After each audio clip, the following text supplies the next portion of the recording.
السلام علیکم دوستو، کیسے ہیں آپ لوگ؟ آج میں آپ کے ساتھ ایک افسوسناک خبر شیئر کر رہا ہوں۔ تمام پاکستان نے وہ خبر ضرور سنی ہوگی، اینکر پرسن ارشد شریف والی۔ ان کی موت واقعہ ہو گئی ہے ایک حادثے میں۔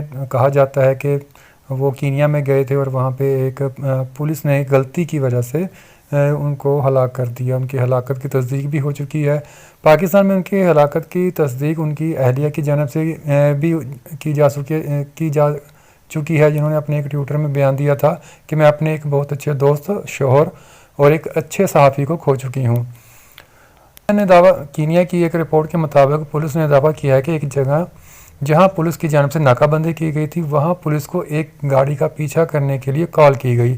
یہ ویسی ہی گاڑی تھی جیسی گاڑی میں ارشد شریف سوار تھے، لیکن بدقسمتی سے ارشد شریف صاحب کو اس ناکہ بندی پہ روکا گیا، لیکن وہ وہاں پہ نہیں رکے تو پولیس نے ان کا پیچھا کیا اور ان پہ فائرنگ کر دی۔ ان کی گاڑی پہ 9 فائر کیے گئے، جن میں سے ایک فائر ان کے سر پر لگا، جو کہ موت کی وجہ بنا۔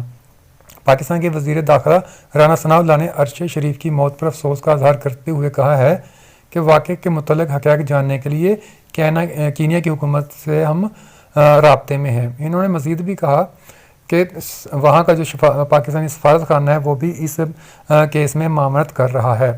باقی جتنے بھی صحافی ہیں اور جتنے بھی اینکر پرسنز ہیں، خاص طور پر جو کہ ان کے شعبہ سے وابستہ ہیں، انہوں نے غم و غصے کا اظہار بھی کیا ہے کہ آخر کیا وجہ تھی کہ ارشد شریف صاحب کو پاکستان سے پہلے دبئی جانا پڑا اور اس کے بعد ان کو کینیڈا جانا پڑا اور پھر ان کو کینیا جانا پڑا۔ اس کے پیچھے وجہ کیا تھی؟ کچھ عرصہ پہلے ارشد شریف صاحب نے جب ایک بیان میں کہا تھا کہ مجھے FIA کی طرف سے بھی ہراساں کیا جا رہا ہے اور مجھے دھمکی آمیز فون کالز بھی موصول ہو رہے ہیں۔ تو جیسے ہی عمران خان کی حکومت ختم ہوئی، کیونکہ وہ عمران خان کی عدم استحکام کی جو تحریک تھی اس میں عمران خان کے بیانیے کے ساتھ نظر آ رہے تھے، اور جب حکومت ان کی تبدیل ہوئی تو اس کے بعد ان کو پاکستان چھوڑنا پڑا۔ تو کیا پاکستان میں صحافیوں کو سچ کہنے پہ سزائیں مل رہی ہیں؟ کچھ صحافیوں کو گرفتار بھی کیا گیا۔ آپ نے دیکھا ہوگا کہ جتنے صحافی عمران خان کے ساتھ تھے ان سب پہ کوئی نہ کوئی مسئلے چل رہے ہیں۔ ارشد شریف صاحب پر بلوچستان میں بھی مقدمہ کیا گیا تھا، تو ان کو ایک دھمکی میں فون ملا تھا کہ آپ کو پتہ تب چلے گا جب آپ بلوچستان میں جا کر پیشیاں بھگتیں گے۔ تو اس طرح کے جب ان صحافیوں کو حق سچ کے جو ساتھ کھڑے ہوتے ہیں دھمکیاں ملتی ہیں تو ہمارے ادارے کیوں نہیں حرکت میں آتے؟ ہمارے اداروں کو چاہیے نا ان کے پیچھے جو بھی کردار ہیں ان کو کیفر کردار تک پہنچانا چاہیے۔ اب سوشل میڈیا پہ جو عام باتیں گردش ہو رہی ہیں، وہ کچھ لوگ کہہ رہے ہیں کہ اس کو حکومت کے جو کچھ خاص قسم کے بندے ہیں انہوں نے اس واقعے کے پیچھے ان کا ہاتھ ہے۔ کچھ کہہ رہے ہیں کہ یہ جینون واقعہ اور وہاں غلطی سے ان کی موت واقع ہو گئی ہے، ان کو ایک شک اور شبہ کی بنیاد پر کسی اور کو انہوں نے ہٹ کرنا تھا، ارشد صاحب کو ہٹ کر دیا۔ خیر، اب جتنے لوگ ہیں اتنی کہانیاں بنے گی۔ اصل بات یہ ہے کہ تحقیقات کے بعد پتہ چلے گا کہ اصل میں واقعہ ہوا کیا تھا۔ اس سے پہلے کسی پر الزام لگانا بھی بالکل درست بات نہیں ہے اور کسی کے حق میں بیان دینا بھی درست بات نہیں ہے، کیونکہ ابھی یہ ساری کہانی کھل کر سامنے نہیں آئی۔ ہم امید کرتے ہیں پاکستان کی حکومت سے، موجودہ حکومت سے، پاکستان کے اداروں سے کہ وہ اس قتل کی جو تحقیقات ہیں وہ ضرور کروائے، تاکہ حق اور سچ کا عوام کو بھی پتہ لگے اور باقی صحافیوں کو بھی تحفظ فراہم کرنا چاہیے۔ صحافی ہیں جو کہ آپ کے ٹی وی کے سامنے بیٹھ کر بات کر رہے ہوتے ہیں، آپ کو انفارمیشن دے رہے ہوتے ہیں، ان کے نیٹ ورک چل رہے ہوتے ہیں، پوری دنیا میں ان کی نیوز جو کمپنیز ہوتی ہیں ان کے ساتھ رابطے ہوتے ہیں، وہاں سے انفارمیشن اکٹھی کر کر ہم لوگوں کو فراہم کی جاتی ہیں۔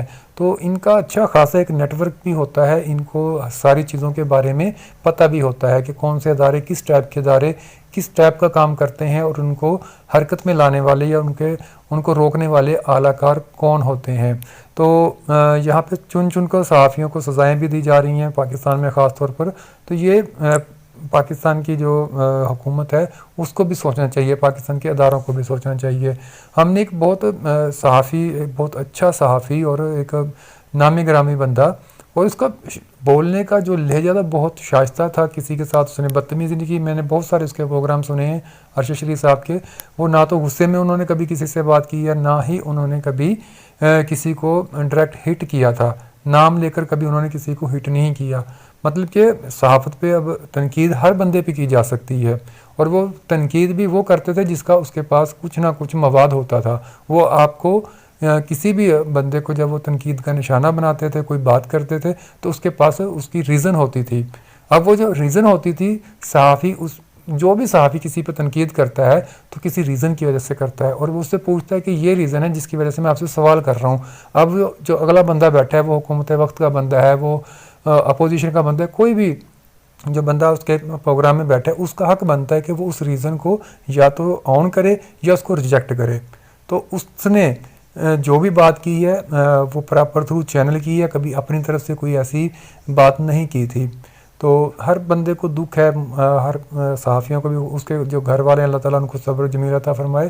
وہ ایک وحد گھر کے ایک مردوں میں سے ایک وحد بندہ تھا، کیونکہ اس کا والد صاحب کی وفات ہو گئی تھی، اس کا بھائی بھی فوج میں تھا جو کہ شہید ہو چکا تھا۔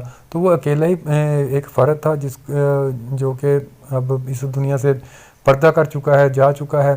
اللہ تعالیٰ اس کو جنت میں اعلیٰ مقام اور اس کے درجات بلند فرمائے، ان کے گھر والوں کو، اس کے بیوی بچوں کو صبر جمیل عطا فرمائے۔ اس دکھ کی گھڑی میں جیسے پوری قوم ان کے ساتھ کھڑی ہے، تو ویسے ہی ہمارا بھی حق بنتا ہے کہ ہم بھی اس کے گھر والوں کے ساتھ